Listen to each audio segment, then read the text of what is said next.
Assalamualaikum warahmatullahi wabarakatuh. Selamat siang Bapak Ibu, baik yang telah bergabung kembali di Hotel El Royal Jogja ini secara luring maupun secara daring melalui Zoom. Terima kasih masih menyempatkan waktu dan bergabung dalam acara BIMTEK ini.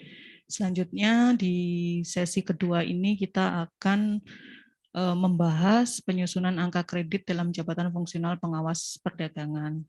Nah ini untuk mempersingkat waktu, mungkin langsung saja Ibu Devi untuk menyampaikan pemaparannya. Nanti setelah pemaparan kita akan lanjut di sesi tanya jawab. Monggo Mbak Devi.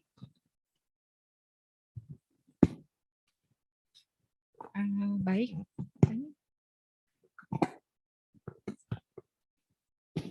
Baik, Bapak dan Ibu semua, ketemu lagi kita di sesi kedua. Kalau tadi kita bicara terkait dengan kebijakan jabatan fungsional pengawas perdagangan, sekarang kita masuk kepada yang menjadi mungkin ini inti poin pokok ya. Kalau Bapak Ibu sudah menjadi pengawas perdagangan, mau tidak mau ya harus berurusan sama yang namanya angka kredit, harus berurusan sama yang namanya dupak nih, rapot Bapak dan Ibu semua.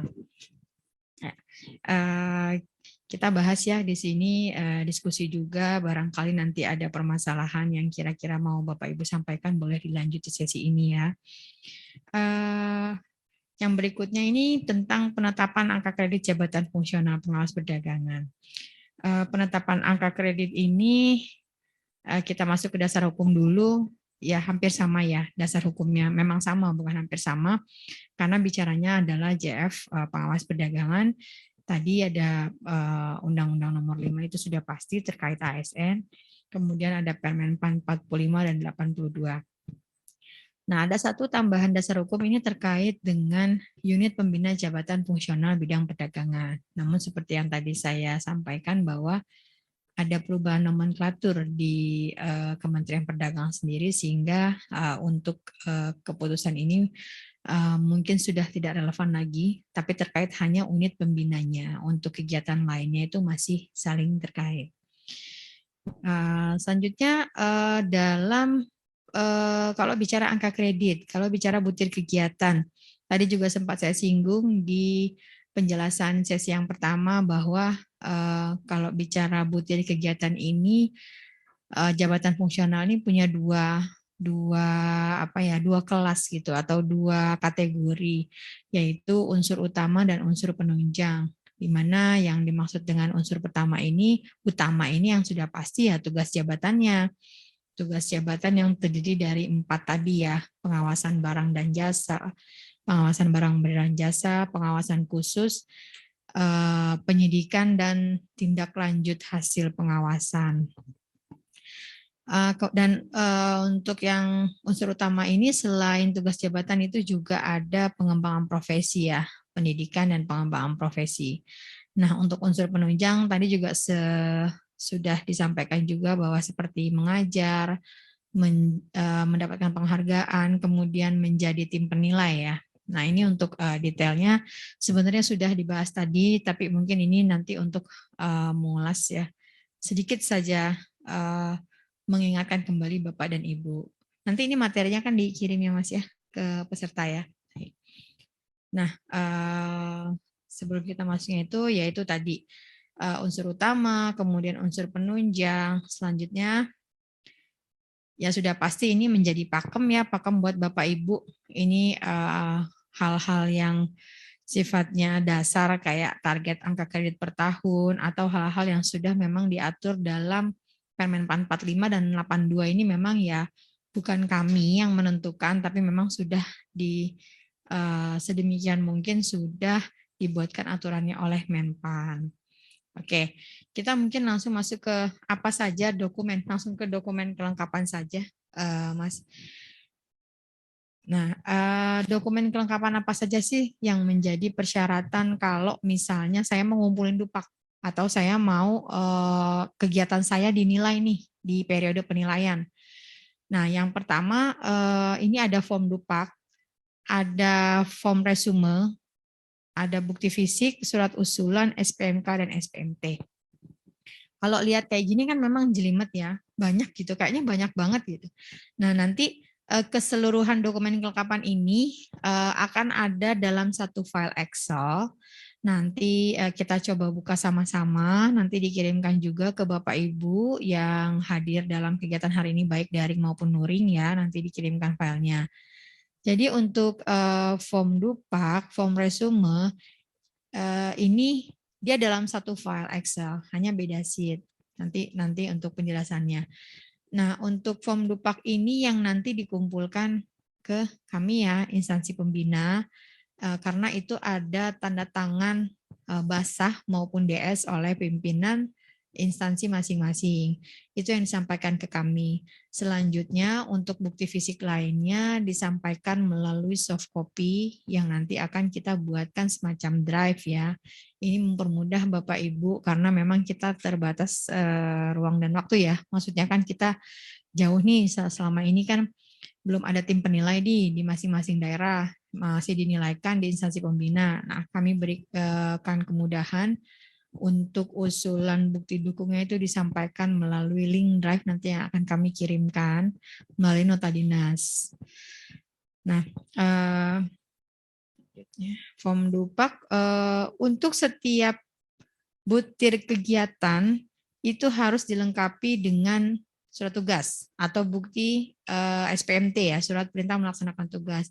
Kenapa? Karena itu menjadi bukti dukung buat kami sebagai tim penilai untuk melihat kevaliditasan apa yang Bapak Ibu kerjakan. Karena kan kami menilai orang yang tidak bekerja di satu unit gitu, maksudnya kami tidak tahu apakah memang pekerjaannya itu benar dilakukan atau tidak. Nah, SPMT atau surat tugas ini harus ditandatangani minimal oleh atasan langsung. Dalam hal ini setara eselon 3 ya, atau pejabat administrator yang ada. Kalau misalnya kemarin ada pertanyaan juga, kalau atasan saya langsung eselon 2 bagaimana? Gitu. Ya, kalau memang masih ada eselon 3, atasan langsungnya cukup sampai eselon 3 saja. Jadi kita turunkan, bukan standar sih ya, kita turunkan satu tingkat karena mengingat kalau semua ditandatangani oleh kepala dinas rasanya cukup banyak ya, cukup banyak dan mungkin kesibukan pimpinan eselon 2-nya juga terbatas ya, karena nanti pada akhir periode itu akan banyak yang ditandatangani. Jadi kita turunkan cukup sampai atasan langsung yang memang mengetahui secara teknis tugas harian Bapak dan Ibu di instansi. Oke, kita lanjut. Nah, mungkin masuk ke sini ke yang berikutnya ya. Nanti untuk bentuk SPMT dan segala dan yang lainnya kita bisa lihat di form. Dokumen kelengkapan usulan Dupak tadi ditandatangani oleh pejabat berwenang ya. Dalam hal ini untuk dokumen Dupaknya ditandatangani oleh pimpinan tertinggi instansi Bapak dan Ibu semua. Terus kemudian form resume Dupak. Kalau form resume Dupak ini hanya kayak listnya aja. List pekerjaan yang Bapak Ibu akan kerjakan. Nanti otomatis akan terhitung di form Dupaknya. SPMT. Nah, SPMT ini surat perintah melaksanakan tugas JF pengawas perdagangan sesuai unsur dan butir diajukan. Tadi saya sampaikan juga bahwa untuk satu butir kegiatan ya harus dilengkapi dengan SPMT atau ST. Bukti dokumen fisik yang pertama daftar nominatif. Nah, kalau misalnya bukti dokumen fisiknya daftar nominatif, misalnya melakukan pengecekan data setiap bulannya. Jadi ada beberapa checklist data yang harus dilakukan. Itu kan bentuknya checklist ya. Misalnya dalam bentuk checklist gitu nominatif. Bapak Ibu mengerjakannya selama 1 tahun dan dilakukannya per bulan. Kalau bentuk rekap atau dokumen fisiknya hanya berbentuk checklist, mohon untuk diparaf atau ditandatangani oleh atasan langsungnya. Ya minimal pimpinan Bapak Ibu itu tahu gitu, maksudnya oh ya memang pekerjaannya seperti ini. Ya nanti dilampirkan juga bukti checklistnya. Jadi misalnya kalau misalnya Bapak Ibu checklist data, di sini contohnya misalnya data pengamatan tabel kasat mata buat elektronik misalnya blender gitu.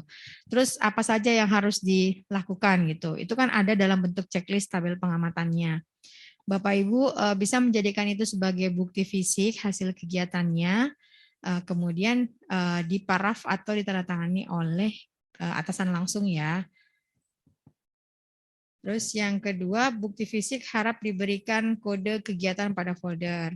Nah, dalam Permendak 82, butirnya kan tidak ada pengkodean. Nanti di file Excel-nya untuk nanti nih kita mau exercise pengisian Dupak, itu saya berikan kode untuk memudahkan Bapak dan Ibu untuk mengisi di sheet sebelumnya atau di resume Dupaknya. Jadi saya kasih kode untuk yang jenjang ahli pertama itu dengan kode depannya angka 1. Untuk yang kode ahli muda itu saya berikan dengan kode 2 dan ahli media 3, pengembangan profesi 4 dan penunjang 5. Tujuan kami memberikan pengkodean yang pertama kita memudahkan Bapak dan Ibu semua untuk mencari butir dan memasukkan ke dalam form Dupaknya nanti supaya nggak ketik ulang gitu. Yang kedua itu memudahkan kami juga untuk melihat misalnya Bapak Ibu jenjang muda. Kalau Bapak Ibu memasukkan kode 1 berarti Bapak Ibu mengerjakan jenjang ahli pertama begitu. Jika Bapak Ibu mengerjakan kodenya 3 depannya berarti Bapak Ibu mengerjakan butir madya. Nah, itu memudahkan kami dalam melakukan verifikasi bukti dukung, memudahkan Bapak Ibu juga dalam mencari kegiatan yang sesuai memang sama pekerjaan Bapak dan Ibu. Ini sama untuk kegiatan yang lintas jenjang ya, harus ada surat tugas tentunya kalau misalnya memang kondisinya formasinya ada, orangnya ada, tapi kerjaan tidak dikerjakan gitu. Misalnya ada jenjang madya 1, tapi pekerjaan madyanya tidak dikerjakan. Boleh nggak yang muda ini mengerjakan yang madya? Itu tadi yang saya sampaikan, ini sebenarnya harus ada kesepakatan saat pembagian beban kerja. Kalau misalnya memang sudah dibagi beban kerja tetap tidak dikerjakan oleh madya, nah ini juga harus disampaikan kepada pimpinan. Apakah pimpinan memberikan disposisi atau tugas kepada jenjang muda untuk bisa mengerjakan butir kegiatan madya begitu ya. Jadi kami perlu surat semacam data dukung untuk bisa kami nilaikan, oh ya memang benar ternyata di sana ada madya tapi tidak dikerjakan, kemudian dikerjakan oleh yang jenjang mudanya. Nah ini tadi ya saya sampaikan bahwa Dupak disampaikan dalam bentuk soft copy. Jadi biasanya sebelum periode penilaian nih, periode penilaian kami kan di bulan Juli dan Desember, itu kita akan melakukan briefing ya, bukan briefing, rapat koordinasi sih.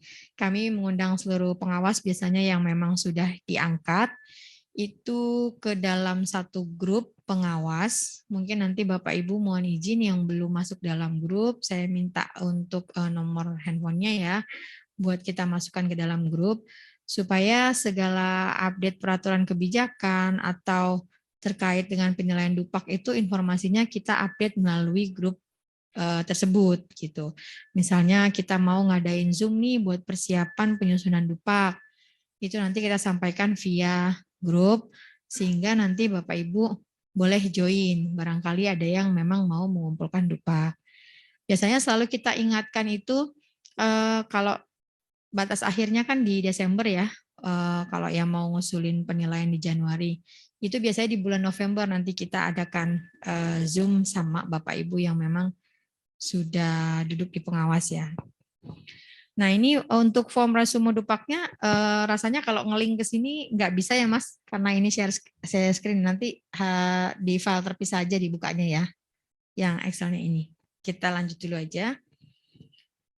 Nah ada beberapa ketentuan dalam mengusulkan bukti fisik.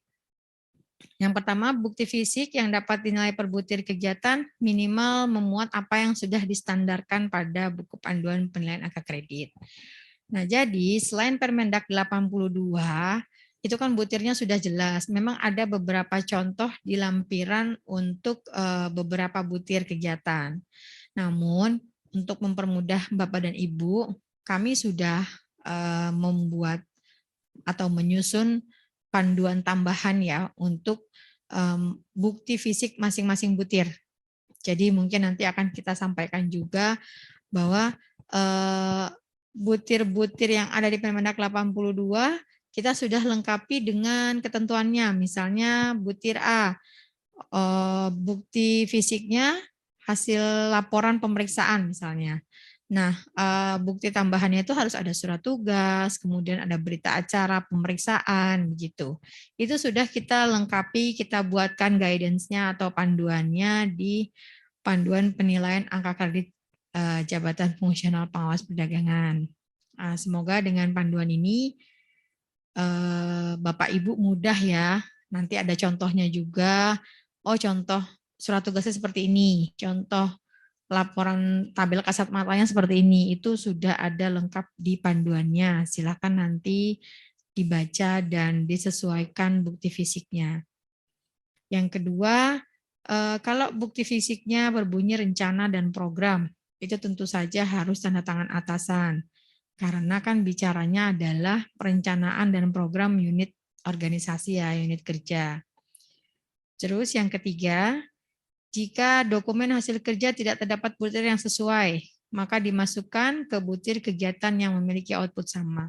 Jadi begini Bapak Ibu, misalnya karena butir kegiatan ini kan seperti penafsiran ya, dan penafsiran setiap orang itu bisa jadi ada perbedaan. Misalnya si A menafsirkan bahwa oh kegiatan saya masuk ke butir yang ini, kemudian yang B oh kegiatan saya sebenarnya masuk ke sini. Nah, lain lagi dengan tim penilai.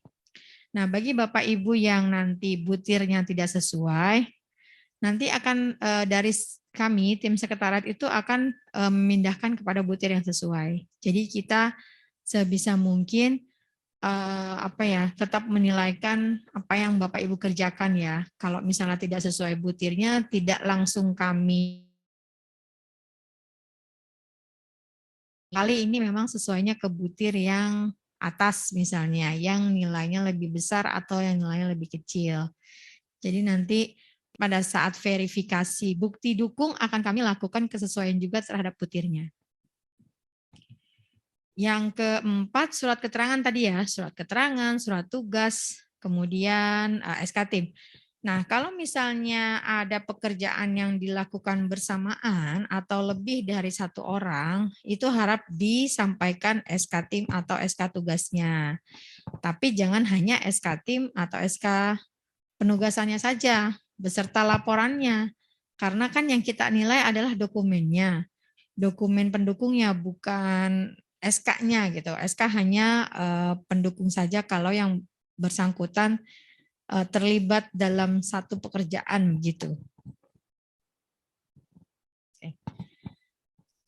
Kemudian untuk karya tulis ilmiah, ini masih terkait ketentuan bukti fisik. Karya tulis ilmiah di sini juga dalam panduannya juga ada tata cara penulisannya. Di sini karya tulis ilmiah, penilaian melihat bobot penerbit jurnalnya, terus itu yang dipublikasikan ya. Untuk yang tidak dipublikasikan itu harus diuji oleh tim penguji. Jadi banyak sekali yang kemarin membuat karya tulis ilmiah, tapi masih banyak yang belum memenuhi persyaratan karena untuk karya tulis ilmiah ini minimal itu harus diuji ya di unit organisasinya begitu, semacam mempresentasikan di depan forum yang memang mungkin forum kecil di instansi masing-masing gitu, minimal dihadiri oleh ya kepala dinas atau eselon 3-nya. Karena kan dia harus tahu gitu apa yang dibuat sama pegawai yang bersangkutan ini memang menjadi input atau masukan nggak buat organisasinya atau memang hanya ya mau nulis aja gitu, tidak ada output yang bisa membangun organisasinya begitu. Yang ketiga, menyampaikan prasaran dalam pertemuan ilmiah. Nah, kalau misalnya menjadi prasaran dalam satu forum, ini kan harus disertai oleh undangan ya, undangan dari panitia atau surat penugasan dari pimpinan. Misalnya dia diminta untuk menjadi prasaran dalam satu kegiatan pengawasan. Nah, ini harus ada surat penugasan atau minimal undangan atau sertifikat ya dari panitia.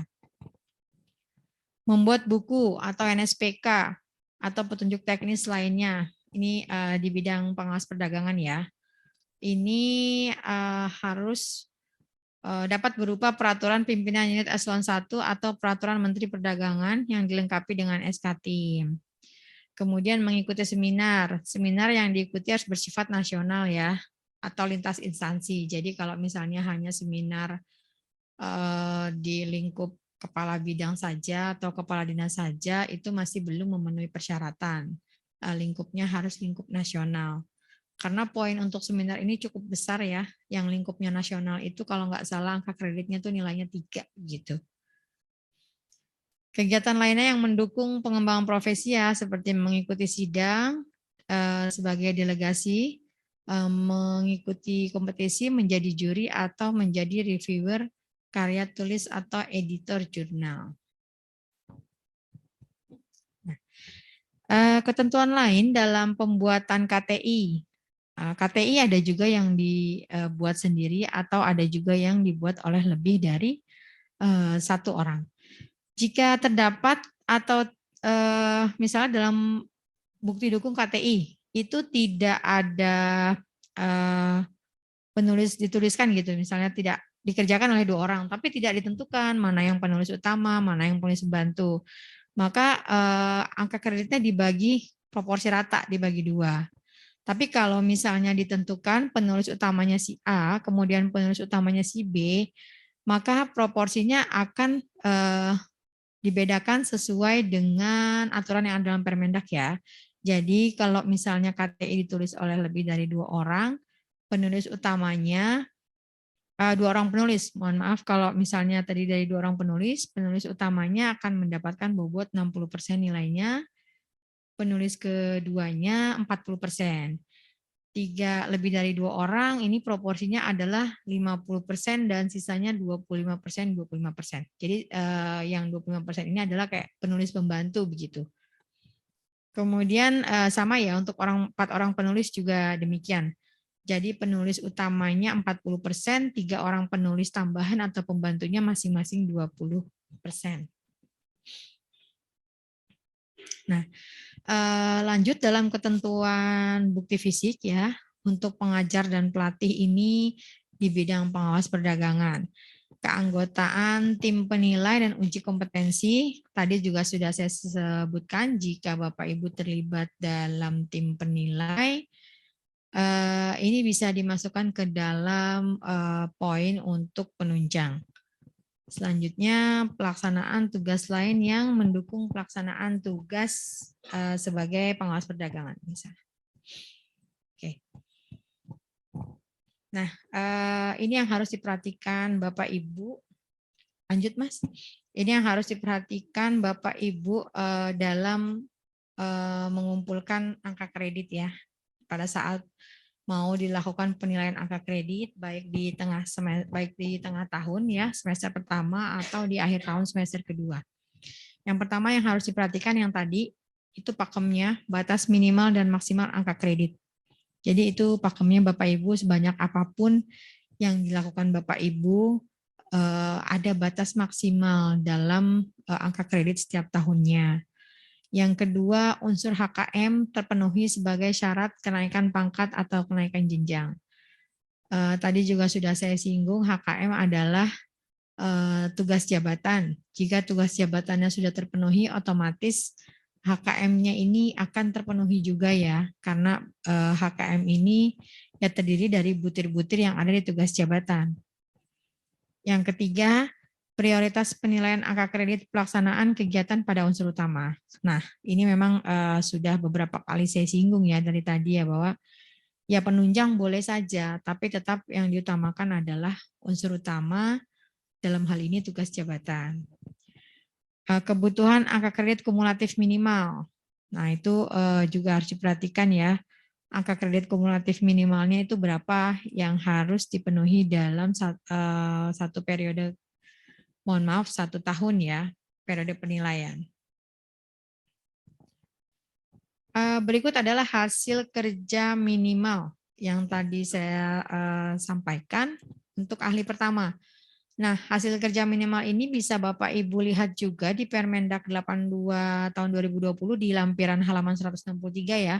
Di situ hasil kerja minimalnya memang ada dan mau tidak mau menjadi persyaratan yang harus dipenuhi untuk kenaikan pangkat maupun jenjang. Pengawas perdagangan ahli pertama di sini syarat hasil kerja minimalnya mampu melakukan pemeriksaan legalitas pelaku usaha dan barang, perizinan bidang perdagangan serta data lainnya. Nah, mungkin tadi ada pertanyaan tuh yang terkait dengan verifikasi OSS ini bisa masuk ke sini ya Bu Novi ya. Ternyata ada nih terkait dengan verifikasi OSS. Nah, hasil kerja minimalnya adalah untuk pengawas perdagangan ahli pertama harus melakukan melakukan kerja minimal yaitu pengamatan tabel kasat mata di bidang pengawasan barang dan jasa sebanyak 20 volume. Nah, bicara volume ini bukan angka kredit ya Bapak Ibu. Volume ini berarti quantity ya. Quantity atau item berarti dia sebanyak 20 kali melakukan pengamatan kasat mata. Kemudian laporan pemeriksaan legalitas juga dia melakukan sebanyak 20 volume atau 20 kali atau 20 dokumen yang disampaikan. Terus kegiatan operasional. Dokumen kegiatan operasional dalam dukungan persiapan pengawasan ini sebanyak 5 dokumen atau 5 volume. Nah, ini hasil kerja minimal untuk pengawas perdagangan ahli muda. Mampu merencanakan kegiatan pengawasan dan melakukan permintaan informasi atau klarifikasi terhadap hasil pengawasan. Kalau untuk ahli muda tidak sebanyak ahli pertama ya untuk hasil kerja minimalnya, mungkin dilihat dari tingkat kesulitannya juga dalam pengumpulan dokumen bukti fisiknya. Yang pertama, dokumen program pengawasan kegiatan perdagangan atau pengawasan barjas, barang beredar dan jasa. Laporan pemetaan target hanya 1 dan laporan pemeriksaan kesesuaian di bidang pengawasan ini 10. Dan yang madya di sini lebih tingkatan kesulitannya lebih tinggi lagi ya. Dia melakukan penyidikan terhadap dugaan. Kalau yang tadi melakukan pemeriksaan legalitas, yang pertama, yang kedua melakukan pengawasan dan merencanakan kegiatan pengawasan dan melakukan permintaan informasi, yang ketiga melakukan penyidikan terhadap dugaan tindak pidana. Nah, apa yang menjadi hasil kerjanya?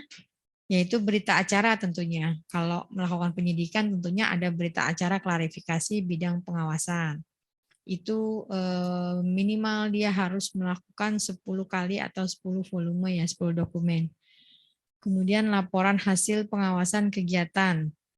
Itu 3 volumenya dan laporan evaluasi pengawasan ya. Dari sekian banyak kegiatan yang dilakukan, maka harus dilakukan evaluasi pengawasan kegiatan itu 3 dokumen juga. Nah, lanjut kita masuk ke proses penilaian DUPAK.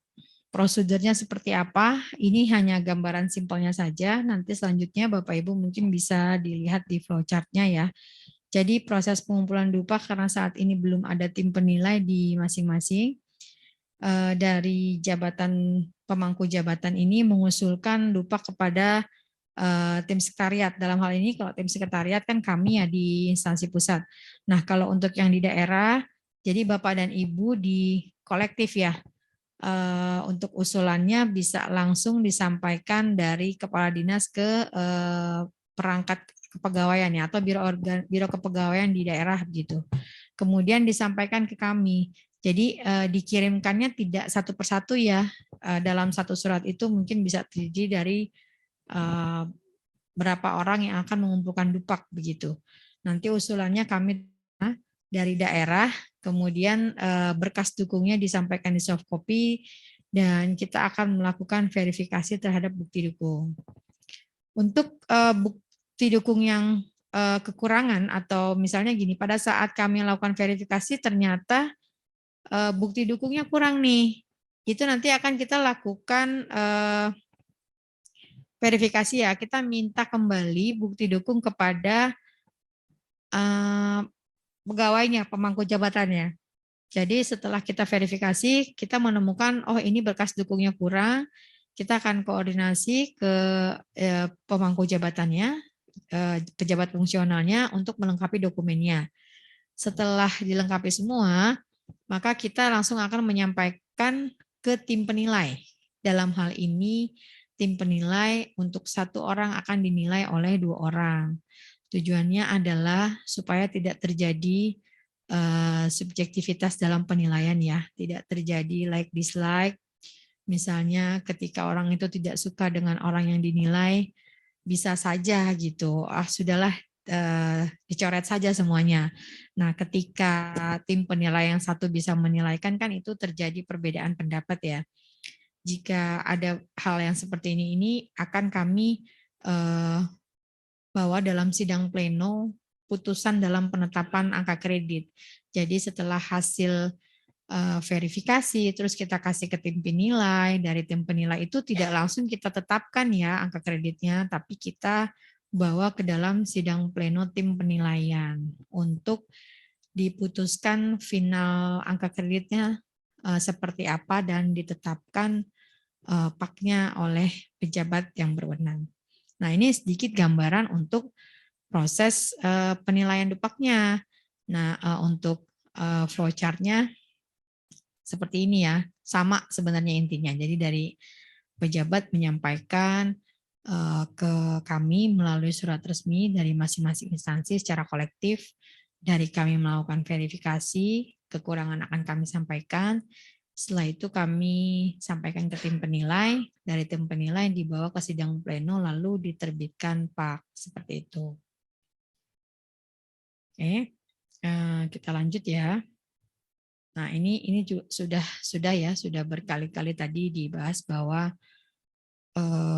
boleh dinilai antar jenjang atau lintas jenjang, namun ada ketentuan-ketentuan yang memang harus Bapak Ibu ya laksanakan ya, terutama untuk di instansi masing-masing harus duduk bareng dalam penentuan beban kerja masing-masing jenjang. Masa penilaian. Idealnya penilaian untuk dupak ini minimal dilakukan setahun sekali ya. Tadi selaras dengan SKP target awal tahun dinilai akhir tahun. Namun kami membuka periode penilaian ini menjadi 2 setiap tahunnya, menyesuaikan dengan periode KP. Kami menyesuaikan dengan kebutuhan Bapak dan Ibu untuk kenaikan pangkat ya, karena setahun ini kan naik pangkat itu ada 2 periode April dan Oktober. Jadi kita selalu menyesuaikan untuk kebutuhan Bapak dan Ibu atau jabatan fungsional yang lainnya ya, di instansi kami juga. Nah, tim penilai itu melakukan 2 periode Januari dan Juli. Jadi Januari ini dilakukan penilaian untuk akhir tahun. Kalau penilaiannya bulan Januari, berarti batas waktu pengumpulan dupaknya adalah 31 Desember. Disampaikan ke kami. Ya, selanjutnya akan kami lakukan verifikasi, terus lakukan penilaiannya di pertengahan Januari, dan paknya diterbitkan di akhir Januari. Nah, untuk penilaian yang bulan Juli, itu batas maksimal berkasnya kami terima adalah 30 Juni.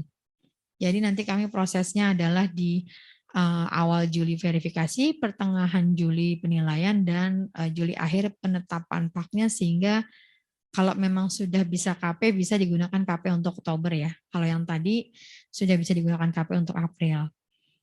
Nah, ini untuk yang poin 4 tadi ya, harus diterima sekretariat sebelum sidang Januari dan Juli tadi ya. Kemudian yang kelima, kapan JF itu sudah bisa ngumpulin dupak? Ya setelah diangkat sih, sekurang-kurangnya 1 tahun dari jabatan terakhir untuk kenaikan jenjang. Jadi mulai saat diangkat saja sudah bisa mengumpulkan hasil kerja atau rapot ya, rapot Bapak dan Ibu. Nah, mungkin ini ada sedikit tips sih. Sebenarnya ini tips dari beberapa JF yang sudah pernah mengumpulkan angka kredit. Kebetulan saya juga JF ya. Intinya yang pertama adalah kita kan harus lihat dulu ya kebijakannya, aturannya, Permendak 82-nya.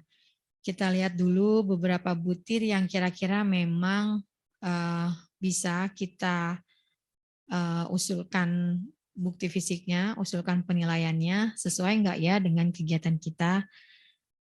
Kemudian yang kedua, kita harus lihat juga gitu persyaratannya. Karena tadi ini pengawas sebenarnya sudah sangat dimudahkan dengan adanya panduan nanti. Jadi bukti dukungan tidak lagi menerka-nerka, tidak lagi mengira-ngira ya. Sudah dilengkapi dengan ya menurut kami sudah sangat efektif panduan itu, tinggal diikuti saja. Yang ketiga, jangan lupa dokumentasikan setiap kegiatan. Ini yang menjadi kendala beberapa JF. Karena menurut saya JF ini sebenarnya jabatan istiqomah, jabatan harus konsisten ya, harus komit. Ya kendalanya adalah karena biasanya mengumpulkan dupak itu akhir tahun, penyakitnya JF itu adalah nanti aja deh belum akhir tahun, nanti aja nanti terus lupa. Nah, itulah yang kendalanya JF di situ sebenarnya. Kalau misalnya rajin mendokumentasikan sebenarnya tidak masalah. Ketika dikumpulkan akhir tahun, dokumentasinya sudah lengkap, ya tinggal dimasukkan saja. Nah, yang jadi masalah itu kegiatan Januari di nanti-nanti, terus Februari nanti-nanti sampai dengan November. Nah, ketika masuk bulan Desember mau ngumpulin dupak, dia pusing sendiri, nggak bingung dokumentasinya di mana. Itu sebenarnya kendalanya di dokumentasi kegiatannya. Yang keempat, maksimumkan potensi kegiatan yang dapat menghasilkan angka kredit. Nah, sebenarnya dalam hal ini bukan berarti kita pilih-pilih kerjaan ya. Ya, bukan berarti sekarang sudah JF, terus ketika dikasih kerjaan sama pimpinan, nggak mau karena nggak ada angka kreditnya gitu. Kan nggak seperti itu juga. Kita tetap harus, ya mau tidak mau harus menjalani dispo gitu. Ada atau tidak ada angka kreditnya. Barangkali dispo yang dikasih ke kita itu kita bisa buatkan bukti dukungnya dan bisa dinilaikan gitu. Karena kan memang JF ini dibutuhkan kreativitas juga gitu untuk membuat bukti dukung. Kayak tadi nih contohnya yang pertanyaan saya dapat tugas tambahan katanya verifikasi OSS. Ternyata verifikasi OSS itu ada dalam butirnya. Berarti kan walaupun dia dapat tugas tambahan mungkin bukan dari ketua tim atau kabitnya, itu bisa jadi tugas utama begitu. Hanya tinggal bagaimana kita mencermati kegiatan yang ada di butir ya. Nah, ini yang keenam tadi sudah saya bilang ya, jangan menunda-nunda pengajuan angka kredit. Ya, karena kita buka periode setahun 2 kali, monggo aja, silakan aja kalau mau diajukan per semester, silakan sesuai mengikuti periode penilaiannya. Yang terakhir, kreatif mencari peluang kegiatan ya.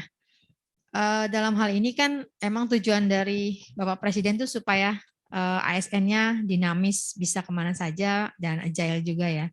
Jadi kalau dalam satu bidang, misalnya dalam satu tempat di instansi Bapak Ibu tidak ada kegiatan, boleh tuh Bapak dan Ibu misalnya mengusulkan diri membantu kegiatan yang lain kalau misalnya memang dibutuhkan orang begitu.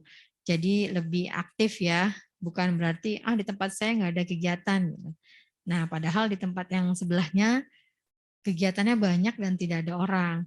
Itu boleh Bapak dan Ibu untuk lintas bidang, lintas unit, bahkan lintas instansi itu sangat dimungkinkan untuk jabatan fungsional. Baik, sebelum kita sudah ya kita boleh masuk ke ininya ya Mas ya, form resumenya ya.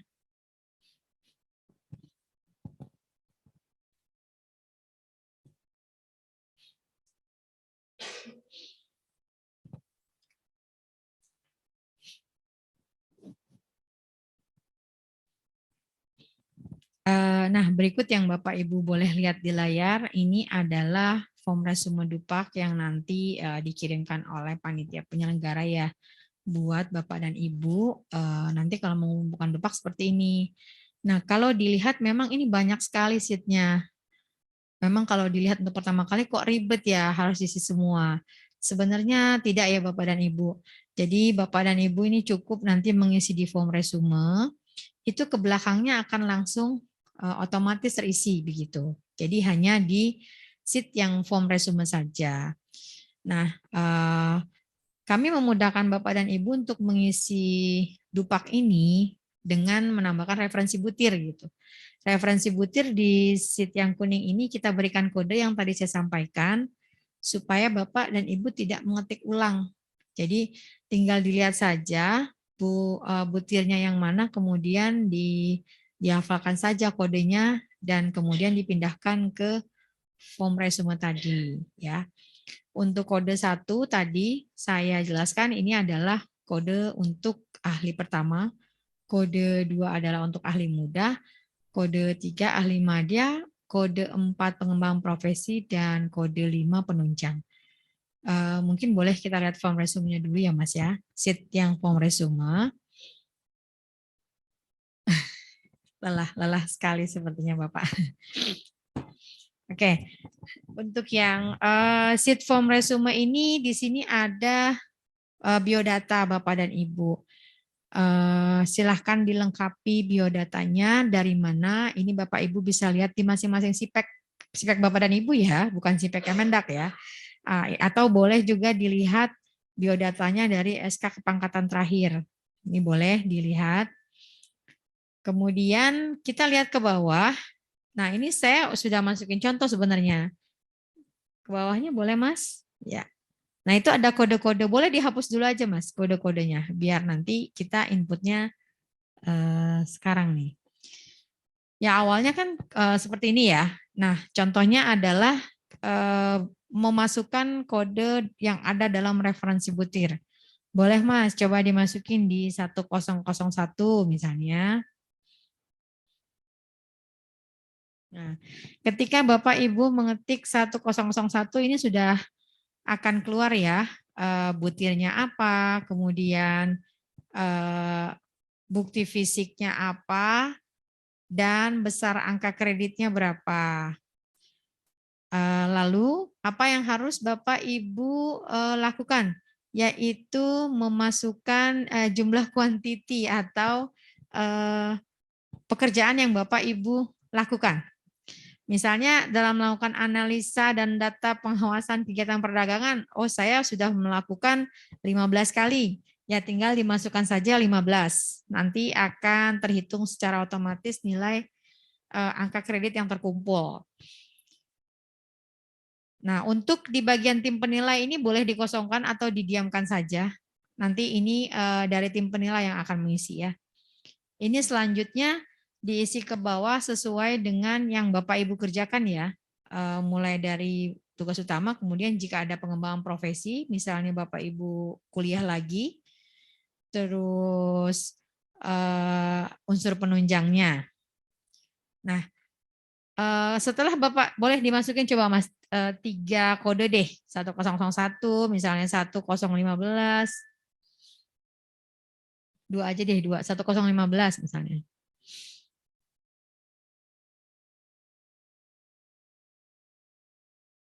Nah, ini sudah dimasukin, nanti di sheet yang Dupak itu sudah muncul ya. Sheet yang Dupak, Mas. Oh, ini sheet yang Dupak ya. Nah, ini sheet Dupak yang nanti dikumpulkan ke kami ya Bapak Ibu. Sheet Dupak ini ada tanda tangan eselon 2-nya di sheet yang berikutnya. Nah, untuk hasil kerja minimal, Bapak Ibu juga tidak perlu lagi mengetik manual, sudah akan terhitung otomatis untuk HKM-nya. Nah, kemarin yang menjadi pertanyaan adalah kita tahu dari mana kalau kegiatan yang kita lakukan masuk dalam kategori HKM. Kami sudah membuatkan referensi di bawahnya juga, misalnya untuk HKM ahli pertama, tabel kasat mata tadi kan HKM ahli pertama itu ada 3 ya. Untuk tabel kasat mata itu kode butir berapa saja, itu sudah kami lengkapi ya. Jadi menurut hemat kami ini sudah sangat-sangat informatif. Bapak Ibu tinggal mengikuti saja yang kode-kode yang ada sudah kami lengkapi semuanya. Mulai dari HKM untuk ahli pertama, ahli muda, dan ahli madya. Begitu. Nah, untuk yang dikirimkan ke kami tadi adalah surat usulan, kemudian dupak yang ada tanda tangan pimpinan ya, tanda tangan basah atau digital signature. Sudah, selanjutnya ini sudah akan terisi ke belakangnya ya, untuk SPMK, untuk SPMT begitu. Baik, Ibu Novi, mungkin demikian singkat penjelasan untuk penyusunan dupaknya ya, Ibu Novi. Nanti untuk file form dupaknya, saya serahkan ke panitia, nanti panitia boleh dikirimkan ke seluruh peserta. Baik, Ibu. Terima kasih, Bu Novi.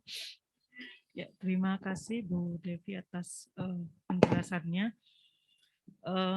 Izinkan kami membacakan beberapa catatan ya tadi yang disampaikan Bu Devi tadi, bahwa dokumen kelengkapan ini nanti karena memang saat ini belum ada tim penilai ya, sementara masih tim penilai di pusat, diajukan secara online melalui file Excel, melalui Google Drive. Kemudian periode penilaian angka kredit ini pengajuannya di penilaiannya di bulan Januari dan di bulan Juli.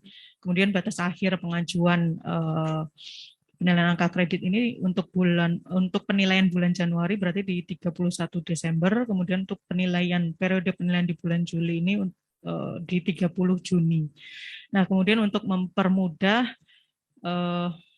penyampaian informasi terkini atau terupdate kaitannya dengan segala sesuatu, CF pengawas perdagangan sudah ada grup khusus untuk yang sudah mengampu CF pengawas perdagangan supaya informasi yang terbaru terkini baik mengenai kebijakan terbaru maupun sampai dengan periode penilaian dan lain sebagainya bisa Bapak Ibu dapatkan melalui grup WhatsApp tersebut. Jadi mohon nanti mungkin untuk yang hadir secara luring atau yang secara langsung di ruangan ini mungkin bisa menyampaikan nomor HP-nya ke panitia secara langsung, dan untuk Bapak Ibu yang bergabung via online melalui Zoom mungkin bisa menyampaikan nomor HP untuk Bapak Ibu yang sudah mengampu CF pengawas perdagangan melalui PIC dari panitia, karena kan panitia membagi beberapa wilayah itu masing-masing ke daerahnya masing-masing sehingga bisa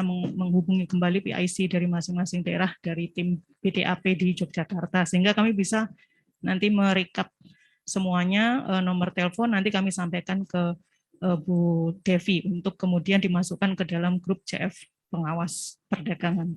Kemudian ya tadi disampaikan Bu Devi bahwa telah ada panduan atau pedoman penyusunan dupak, nanti juga kami akan segera sampaikan kepada Bapak Ibu karena memang itu akan sangat membantu Bapak Ibu dalam penyusunannya dalam rangka penilaian angka kredit. Kemudian tadi juga telah dijelaskan beberapa tips yang bisa Bapak Ibu lakukan supaya mempermudah dan memperlancar pengajuan penilaian angka kredit. Mungkin kita lanjut ke sesi tanya jawab ya Bapak Ibu. Sebagaimana tadi di sesi pertama tanya jawab, mungkin untuk sesi tanya jawab pertama ini kami memberikan kesempatan kepada Bapak Ibu yang hadir secara langsung di Hotel El Royal Jogja ini untuk bisa bertanya kepada narasumber. Kemudian sesi tanya jawab kedua kami akan memberikan kesempatan kepada Bapak Ibu yang join via Zoom, baik yang raise hand yang ingin langsung bertanya dengan Ibu Devi atau yang melalui kolom chat di Zoom ya, maupun dengan ada satu lagi bisa dilakukan apabila ada pertanyaan melalui aplikasi atau link Slido. Monggo, mungkin Bapak Ibu yang ada di ruangan ini mungkin ada yang mau langsung bertanya, monggo Bapak Ibu.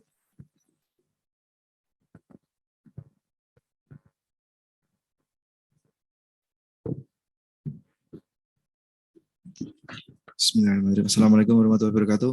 Mau izin tanya lagi nih Bu. Saya sampai nggak ngantuk, sampai terpana. Lihat paparan dari Ibu. Terima kasih Ibu. Ada beberapa yang tak saya tanyakan dan mungkin saya perlu menanyakan kembali. Tadi yang subkoordinator tadi yang kalau tidak mempunyai SK keputusan penugasan sebagai subkoordinator, tadi kan Ibu kan mengatakan harus tanda tangan oleh yang tanda tangan SK-nya. Kalau atas nama boleh nggak Bu? Misalkan atas nama PPK yang tanda tangan siapa?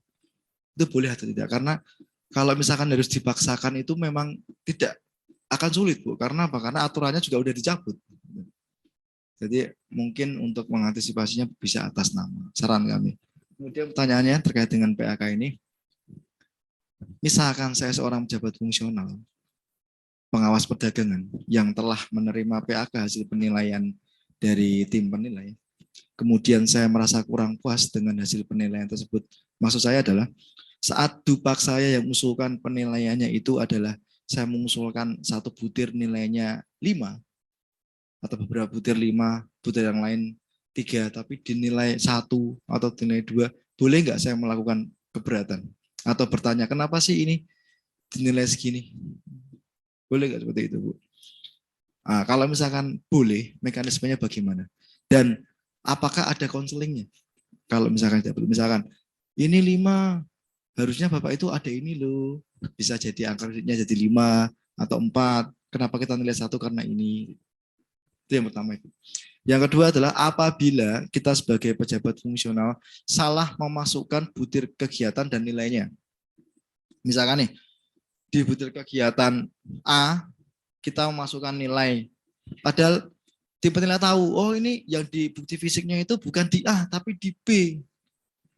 Apakah tim penilai bisa adjustment nilai itu langsung dipindah, dinilai langsung ke poin B, atau malah tidak dinilai sama sekali? Itu mungkin beberapa pertanyaan saya dulu, nanti kalau ada lagi, insya Allah saya bisa bertanya. Terima kasih. Wassalamualaikum warahmatullahi wabarakatuh. Waalaikumsalam warahmatullahi wabarakatuh. Terima kasih Pak Daru. Ada lagi Bapak Ibu?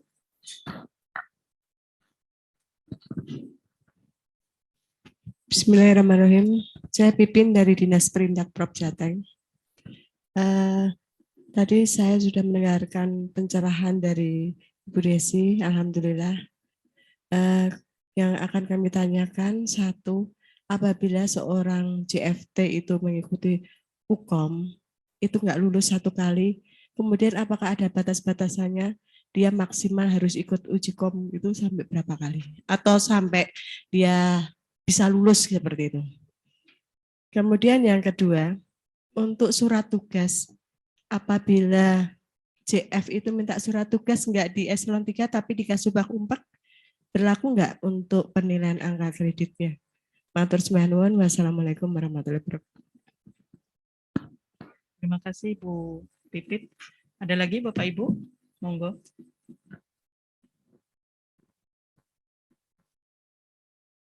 Oke, mungkin Bu Devi 2 penanya dulu dari Pak Daru dan Bu Pipit. Baik, terima kasih Pak Daru ya, dan Bu Pipit ya. Mungkin saya Pak Daru dulu nih. Pak Daru, tadi mohon izin terkait subkor ya Pak. Ternyata memang di setiap daerah ini berbeda-beda ya Pak ya. Ada yang memang langsung dari gubernur atau BKD yang ditetapkan langsung subkornya. Ada juga yang hanya SK gubernurnya saja, kemudian ditunjuk masing-masing unit atau kepala dinasnya ya, monggo silakan menunjuk subkor. Sebenarnya begini Pak, kenapa kami perlu penunjukan SK subkornya? Karena tidak semua yang disetarakan itu ditunjuk kembali menjadi subkor, begitu. Nah, ada juga yang setelah penyetaraan ditunjuk subkor tapi bukan dari penyetaraan. Nah, kan yang berhak mendapatkan 25% dari nilai subkoordinator itu adalah yang disetarakan ya Pak ya, yang dipaksa dari struktural menjadi JF begitu. Kalau yang di kami karena ada seperti ini Pak, dia JF murni atau JF memang sudah JF gitu dari CPNS-nya, kemudian ditunjuk subkor. Nah, yang bersangkutan menuntut untuk bisa mendapatkan angka 25%-nya itu. Nah, itu tidak bisa karena dalam Permenpannya sendiri berbunyi bahwa yang mendapatkan 25% itu adalah yang terdampak pada penyetaraan, ya kan? Begitu ya, Pak ya. Nah, tadi sebelum selesai sesi pertama tadi selesai kan ada juga pertanyaannya Bu ya dari online kalau tidak salah dari Zoom. Itu nanti dilampirkan saja SK gubernurnya dan penunjukan dari kepala dinasnya begitu Pak. Nanti kita akan lihat verifikasinya. Karena kita harus melihat runutannya. Dia sebelumnya memang penyetaraan atau bukan begitu. Kalau memang yang bersangkutan penyetaraan, ya berhak mendapatkan 25% selama belum pernah diklaim ya Pak ya, belum pernah menggunakan itu untuk KP. Tapi kalau dia tiba-tiba ditunjuk subkor, tapi sebelumnya bukan eselon 4, itu yang tidak berhak mendapatkan 25% untuk yang penyetaraan. Gitu ya Pak ya. Kemudian keberatan tim penilai. Dalam penilaian Dupak ini kita ada dua gerbang, dua level penilaian Pak. Yang pertama tim sekretariat. Tim sekretariat itu adalah fungsinya yang melakukan verifikasi awal. Jadi ketika Bapak tadi contohnya ada salah memasukkan butir, Bapak tidak perlu khawatir, nanti kami yang akan memindahkan ke butir yang sesuai. Begitupun kalau ternyata butirnya itu nilainya lebih tinggi akanya, itu akan kita pindahkan. Begitu Pak, itu yang sudah kami lakukan di 2 periode kemarin. Kemudian bagaimana kalau ternyata bukti dukung saya kurang? Itu yang tadi saya sampaikan bahwa kita akan konfirmasi ke JF, pemangku JF-nya bahwa Bapak ini butirnya salah atau ini butirnya kurang gitu. Nanti setelah verifikasi dari kami itu langsung ke tim penilai, dan setelah tim penilai memang tidak ada verifikasi atau masa sanggahan lagi ya Pak. Jadi memang gerbang terdepannya itu di sekretariat, fungsi terberatnya di situ. Nah, ketika PAK itu sudah ditetapkan, kan sudah ada di ketentuan Permendak juga bahwa setelah penetapan PAK itu tidak bisa diganggu gugat, begitu Pak. Jadi verifikasi itu ada pada saat mohon maaf bukan sanggahan ya. Klarifikasi itu ada pada saat verifikasi di tim sekretariat, begitu Pak. Itu ada prosesnya nanti. Mekanismenya seperti apa nanti kita akan menghubungi langsung pejabat yang bersangkutan yang mengumpulkan Dupak bahwa kita kasih batas waktu biasanya sekitar 2 atau 3 hari untuk melengkapi apa yang kita minta. Jika lewat dari 3 hari itu ya tentu saja kita akan menggunakan data yang awal ya yang dikirimkan ke kita dan tidak bisa diganggu gugat ketika sudah sampai di tim penilai gitu. Begitu ya Pak, jadi 3, tadi 2 sudah terakomodir ya, 3 pertanyaannya. Selanjutnya Ibu Pipit, Ibu, untuk JFT yang tidak lolos UKOM. UKOM ini kan ada 2 ya Bu ya, UKOM Mansoskul dan UKOM teknis. Apakah ada batasannya? UKOM Mansoskul ini ada masa expirednya Ibu. UKOM Mansoskul ini kalau tidak salah masa expirednya itu 2 tahun ya, untuk UKOM Mansoskul. Jadi kalau misalnya di UKOM yang pertama, tidak lulus, kita lihat tidak lulusnya di mana, di Mansoskulnya kah atau di teknisnya. Kalau misalnya di Mansoskulnya tidak lulus, ya otomatis yang berikutnya nanti yang mengulang yang tidak lulusnya, gitu di UKOM berikutnya.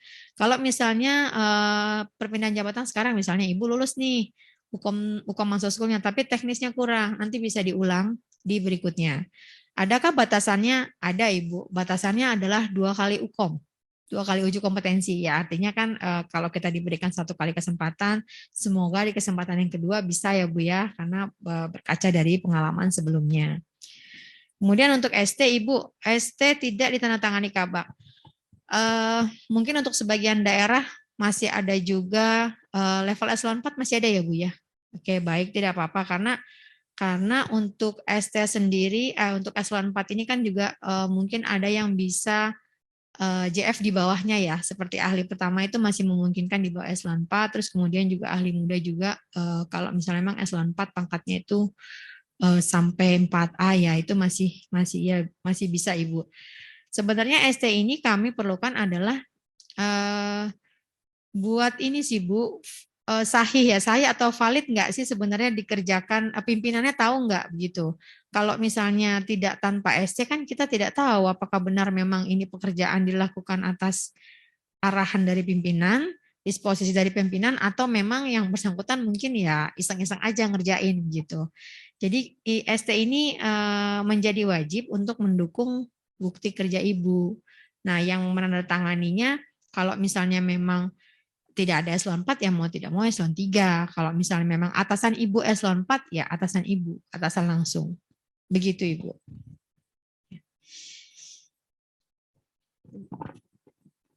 Terima kasih Bu Devi atas pencerahannya dan penjelasannya. Untuk sesi kedua tanya jawab, kami memberikan kesempatan untuk Bapak maupun Ibu yang sudah raise hand terlebih dahulu, baru kemudian kami akan membacakan beberapa pertanyaan yang ada di kolom chat. Kesempatan bersama untuk Pak Franciscus Indra. Monggo Pak, silakan Pak. Baik, selamat sore. Saya Indra dari Kabupaten Landak, Diskomindak. Saya ingin bertanya, untuk bukti dukung kegiatan yang dilaksanakan dalam angka kredit itu, apa saja ya yang untuk dilampirkan dalam Dupak? Kayak seperti apakah surat tugasnya atau apa saja? Terus yang kedua pertanyaan saya mengenai penyusunan Dupak. Kita kan sudah menyusun Dupak di awal. Terus kita ajukan ke instansi pembina. Nah, untuk penilaian angka kreditnya sendiri, apakah perlu nanti melampirkan lagi bukti dukung atau bagaimana? Soalnya step by step-nya masih sedikit bingung bagi kami yang di daerah, terutama di kami di Landak. Jadi step by step-nya bagaimana gitu. Sekian, itu saja.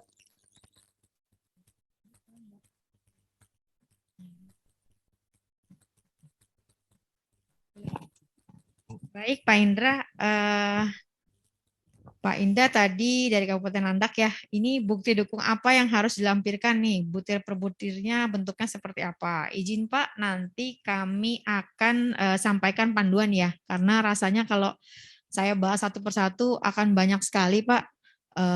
Itu sudah lebih enak nanti Bapak baca panduannya saja, butirnya apa itu sudah jelas nanti bentuknya seperti apa, di lampirannya ada Pak. Bentuk contohnya Bapak mau tabel laporan pemeriksaan seperti apa, terus kasat mata seperti apa, cek SNI seperti apa, itu nanti sudah ada ya Pak di panduannya, nanti kita kirimkan ke panitia juga.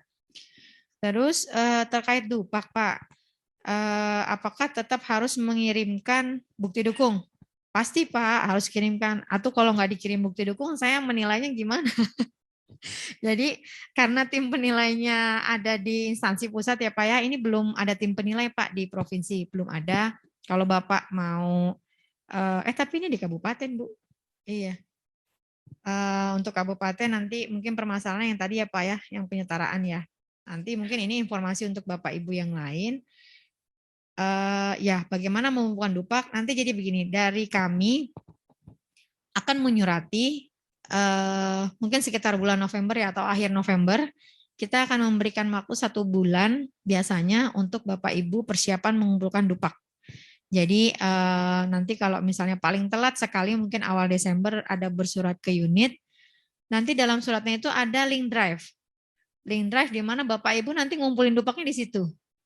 Setelah sudah dikumpulkan di situ, nanti form Dupak yang tadi kan ada tanda tangan basahnya tuh, boleh tanda tangan basah atau digital signature, itu yang dikirimkan ke kami. Jadi Dupak dan tanda tangan basahnya. Untuk bukti dokumen yang lainnya silahkan dimasukkan ke dalam link drive yang sudah kita siapkan. Nah, nanti kita akan verifikasi di situ. Kalau misalnya kurang, Bapak Ibu silakan melengkapi di link situ gitu. Jadi kita tidak ada bersurat berkas gunung ya Pak ya, berkas hardnya tidak perlu dikirimkan ke kami, kecuali kalau memang filenya rusak, itu silahkan dikirimkan nanti kekurangannya. Begitu Pak Indra.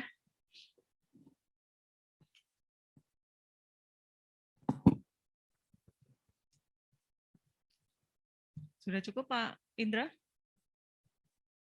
Oke. Mungkin lanjut ke Pak Made Mustika. Silakan Pak.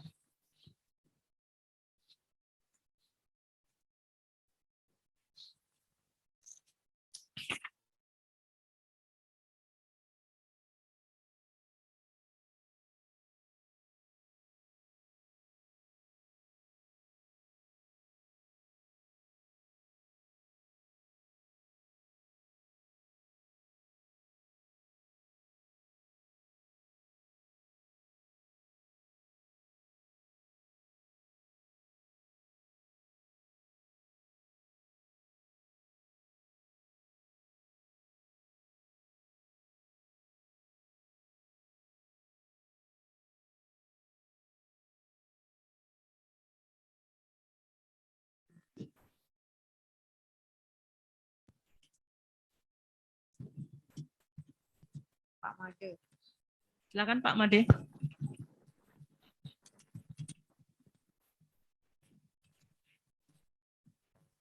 Ya Pak Made.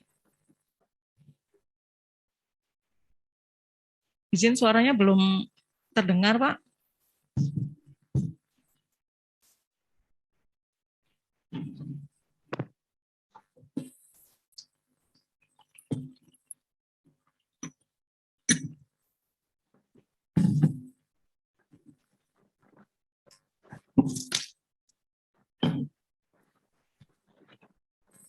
Belum terdengar suaranya. Dari Izin. slide itu ada pertanyaan enggak? Slide belum ada.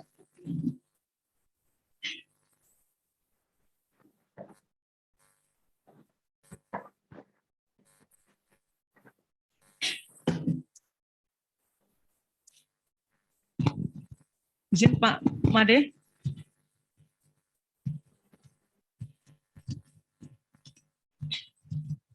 Atau mungkin izin ke Pak Ruyani dulu mungkin Pak Made ya, nanti kembali ke Pak Made lagi. Silakan Pak Ruyani.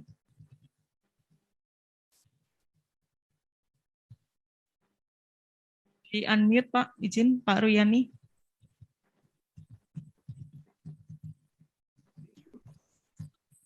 Sudah. Halo, Assalamualaikum. Waalaikumsalam Pak. Silakan Pak. Iya, selamat sore. Izin bertanya Bu, yang pertama di PP 2529/2021 ini pasal 139 ayat 6 diuraikan selain gubernur sebagaimana dimaksud ayat 5 Bupati Wali Kota mempunyai wewenang melakukan pengawasan di bidang perdagangan berupa poin A sampai E.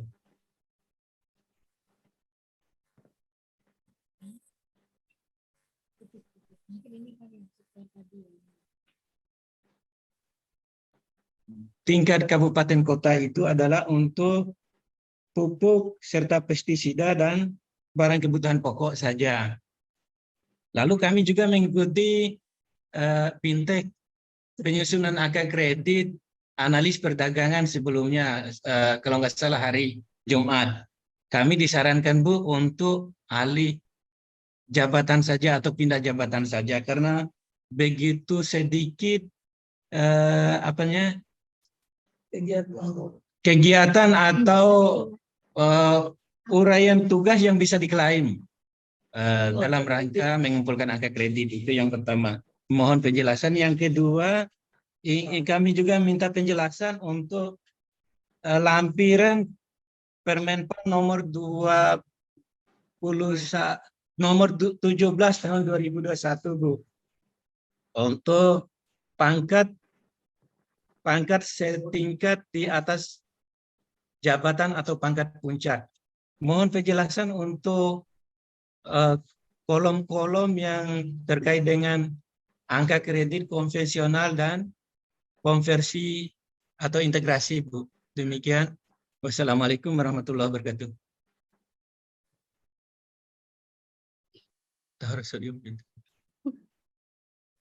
Kira-kira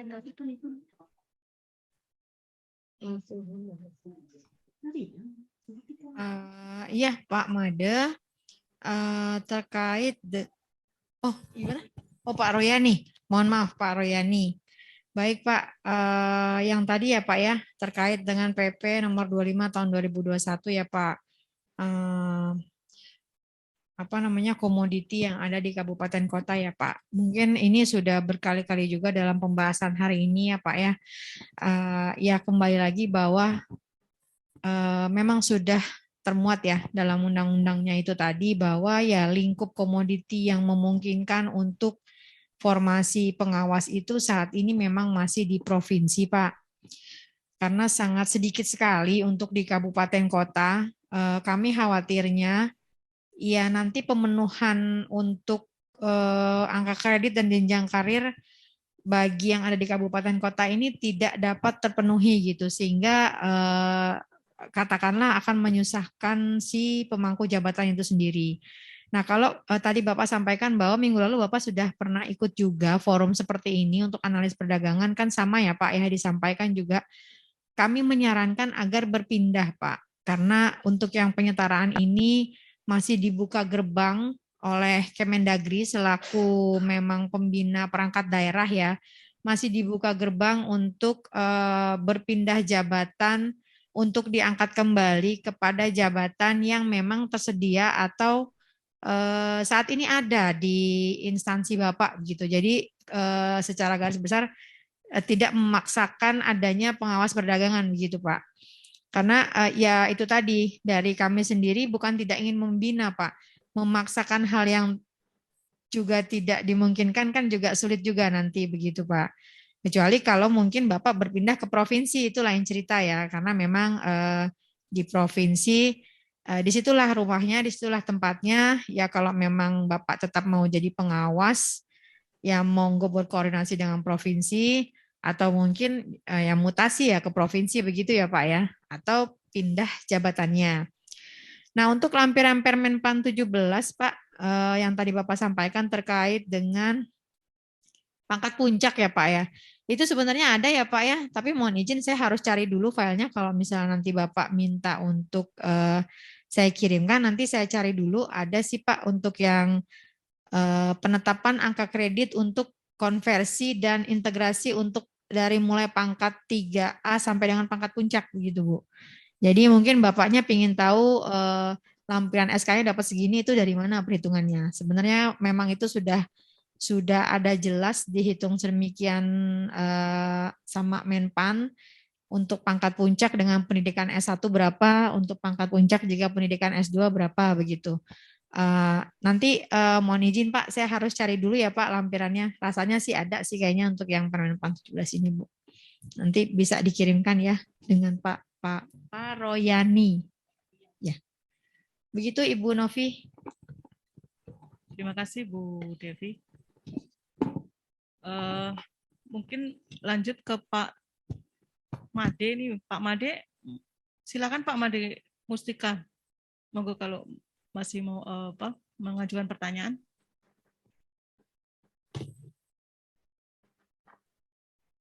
Izin suaranya belum masuk Pak.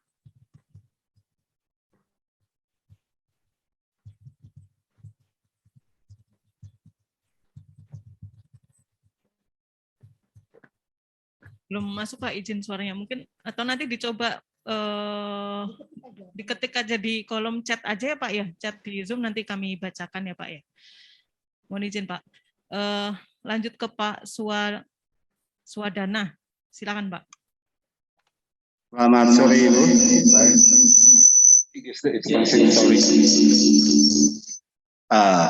Ibu, kebetulan kami juga satu ruangan dengan Bapak Made tadi. Jadi saya bisa mungkin menyampaikan beberapa hal yang menjadi pertanyaan kami. Kami bertiga di sini jabatan pengawas perdagangan ahli muda penyetaraan. Nah, jadi kami ada 3 orang dalam satu bidang yang disetarakan menjadi JFPP ahli muda. Di dalam SK pengangkatan kami sudah disebutkan telah memiliki angka kredit 300 dan 2 di antara kami adalah 275. Nah, berkaitan dengan kenaikan pangkat, Bu, apakah hal itu menjadi pertimbangan di dalam kenaikan pangkat nanti sehingga kami harus memenuhi beberapa kredit lagi sehingga terpenuhi syarat untuk naik pangkat ke 4A. Kami sekarang sudah pada puncak 3D dengan kredit yang disebutkan dalam SK itu sebesar masing-masing 275 dan 300.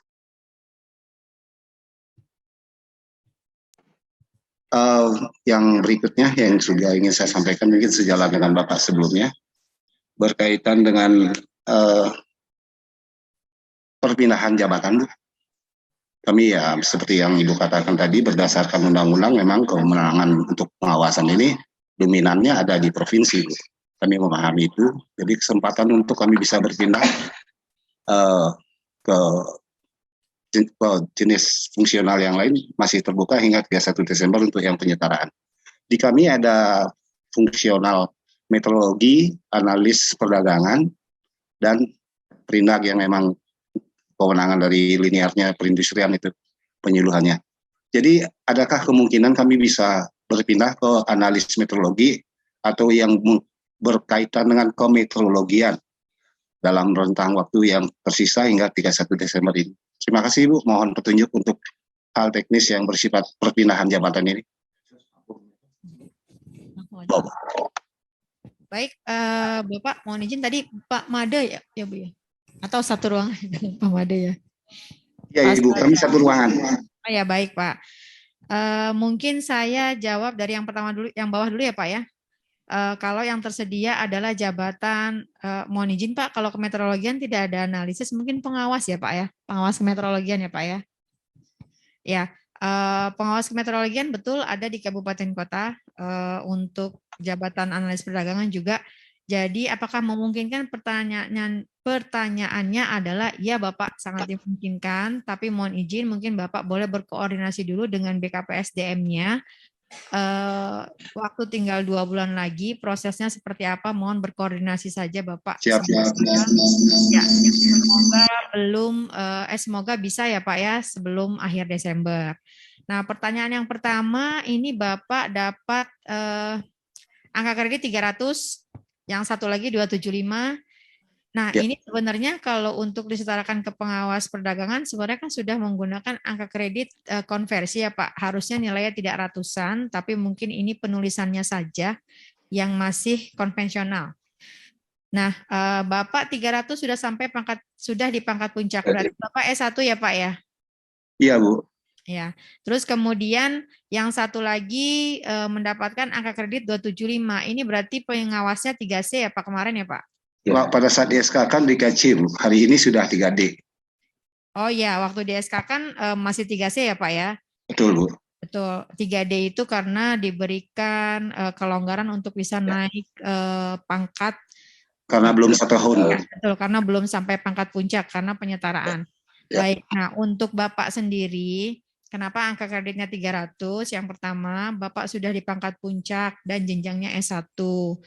Untuk jenjang pendidikan S1 memang pangkat puncaknya adalah 3D Bapak. Kecuali kalau Bapak memiliki pendidikan atau mengikuti diklat PIM 3 atau melanjutkan pendidikan ke jenjang S2, maka Bapak bisa KP sampai 4A untuk yang dari penyetaraan ya Pak. Nah sekarang pertanyaannya adalah terus saya bagaimana? Nah mau tidak mau Bapak harus mengumpulkan angka kredit 100 untuk bisa ke jenjang madya ya Pak.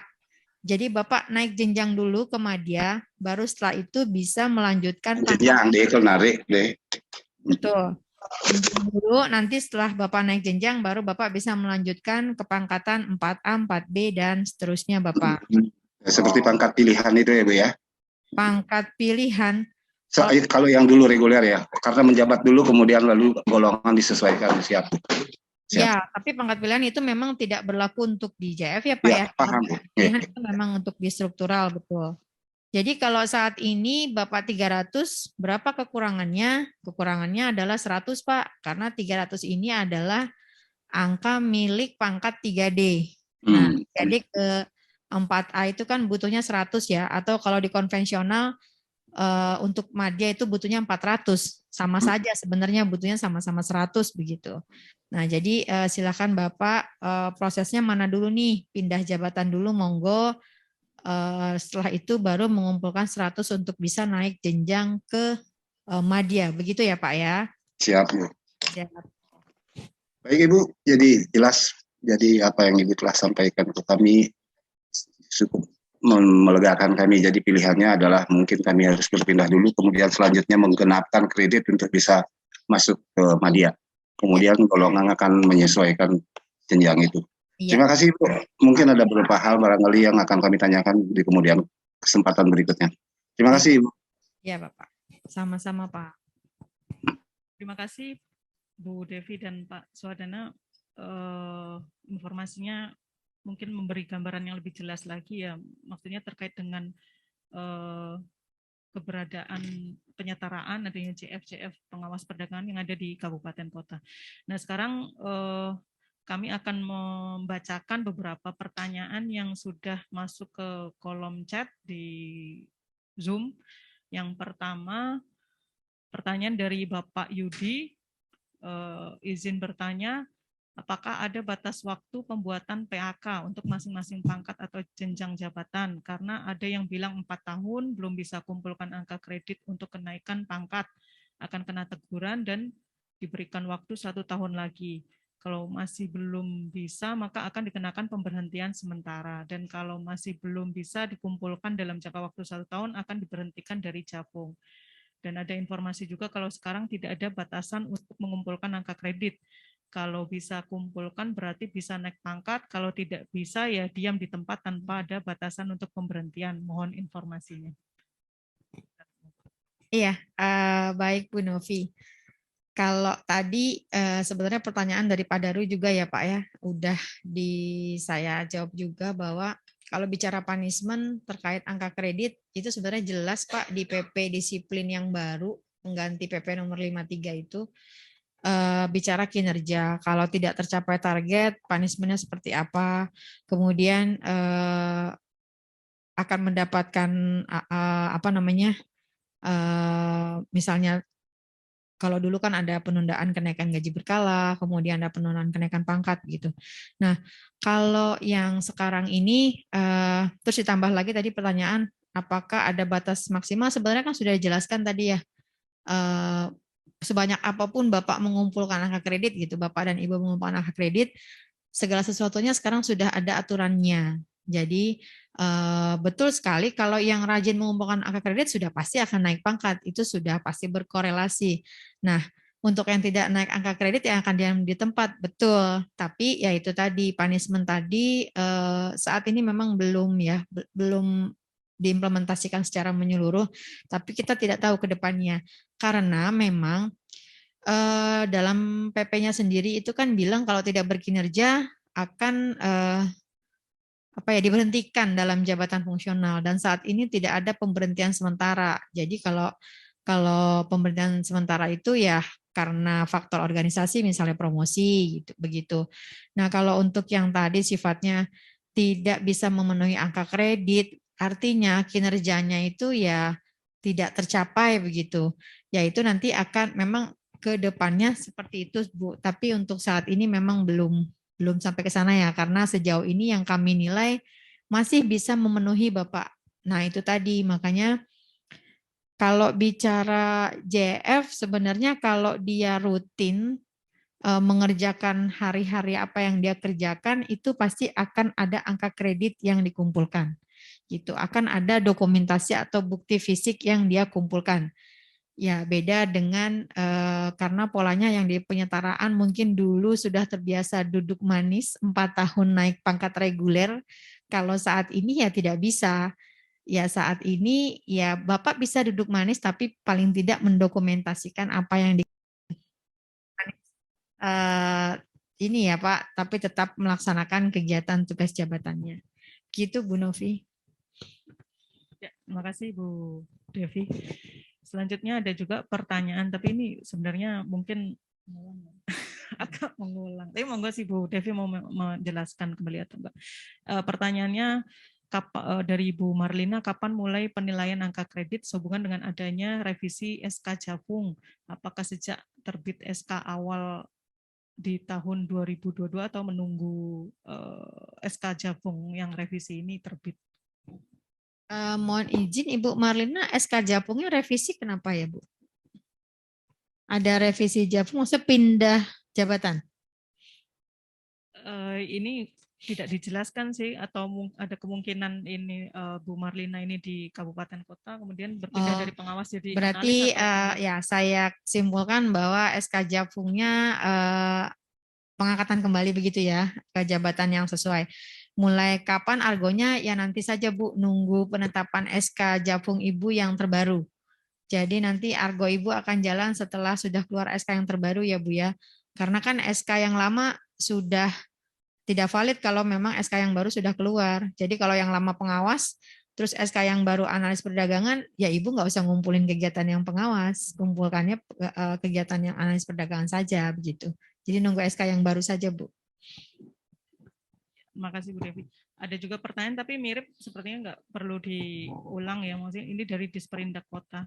Mirip ini bahwa saya dilantik Desember 2021 sebagai pengawas perdagangan ahli muda, sampai sekarang di tempat kami belum efektif, bahkan kami bingung karena masih belum tahu siapa yang menilai dan mulai kapan untuk penilaian angka kredit, karena ini juga Disperindak Kota tapi kepotong ini kota mana saya kurang paham, tapi secara umum sih jawabannya mirip dengan yang tadi disampaikan Bu Devi sebelumnya ya.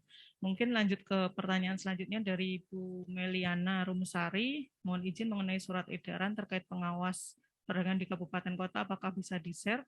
Nanti kami share Bapak Ibu melalui grup yang Bapak Ibu sudah bergabung, nanti juga bahan-bahan yang tadi disampaikan Bu Devi, baik itu pedoman, kemudian surat edaran, kemudian tadi yang link Google Form-nya untuk penyusunan dupaknya juga nanti kami share di grup ya Bapak Ibu ya. Nah untuk selanjutnya mungkin Bapak Ibu yang di ruangan maupun Bapak Ibu yang join via Zoom, apakah masih ada yang mau ditanyakan? Monggo, mumpung masih ada kesempatan bisa langsung bertanya kepada Ibu Devi di sini.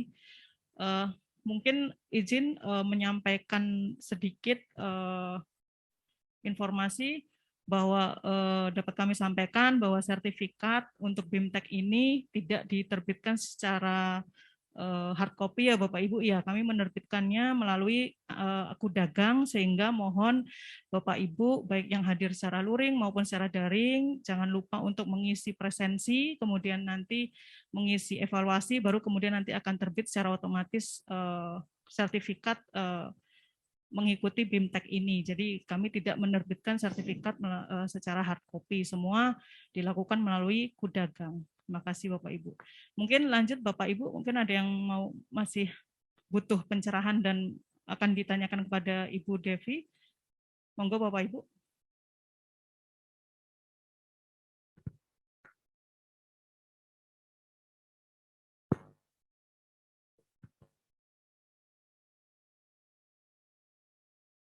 Siap, ini ada yang di Zoom Bapak Ibu, mungkin ada yang mau bertanya, monggo. Ini ada dari Bu Irmai, minta nomor WA Ibu Narsum. Siap-siap, nanti akan kami sampaikan ya Bu Irmai ya. Silakan Bapak Ibu di Zoom maupun di ruangan.